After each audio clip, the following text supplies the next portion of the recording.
Alaykum, hurmatli prezident, hurmatli tepadagi mutasaddilar, deputatlar, ichki ishlar, qayoqqa qarayapsizlar? Qaranglar, O'zbekiston qayerga qarab ketyapti? O'zbekistonni Radaristonga, dori-dormon aptekalar yurtiga, hamma yoqda problem, korrupsiyaga aylangan davlatga aylantirib tashladilar-ku. Qayoqqa qarayapsizlar? Qayoqqa qaramanglar, korrupsiya, vijdonsizlik bosib boryapti. Mana qarang, bir parkovkaga kiradigan bo'lsa, Abissaxiy bozoriga bir xaridor kelib bo'lib turib borib kiradigan bo'lsa, 15 ming so'm.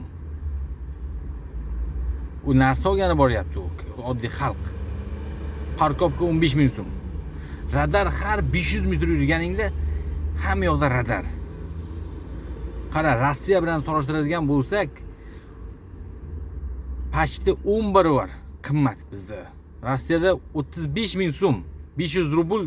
Agar o'sha to'lasangiz 500 rubl. Agar o'zimiz pulga bo'ladigan bo'lsa, bor demaylik, 45 ming, 50 ming so'm bo'lgan taqdirda ham bizniki mana 387 ming so'm.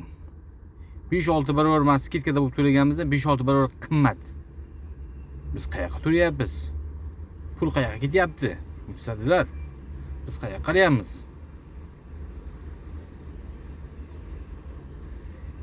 Insof bersin hammalarga, insof bersin. Limitlar qo'yib tashlagansizlar, tuklarga, gazga. Xalq qiynalyapti. Boy yashagan yashayapti, mazza qilib. Qiynalgan rosa qiynalyapti. Unaqa ishlar qilmaylik. Hammamiz ham boradigan joyimiz bitta. Ozgina insof bersin hammaga, tepadagilarga. Vijdonan ishlanglar, vijdonan. Go'shtni narxi 140 ming so'm. O'rta Osiyoda, Esingida eng qimmat joy bizniki. Oyligimiz eng pasti bizniki. Qayoqqa qarayapmiz, unaqa bo'lmanglar. Bir ligirovka qilib hamma yoqdan qilinglar.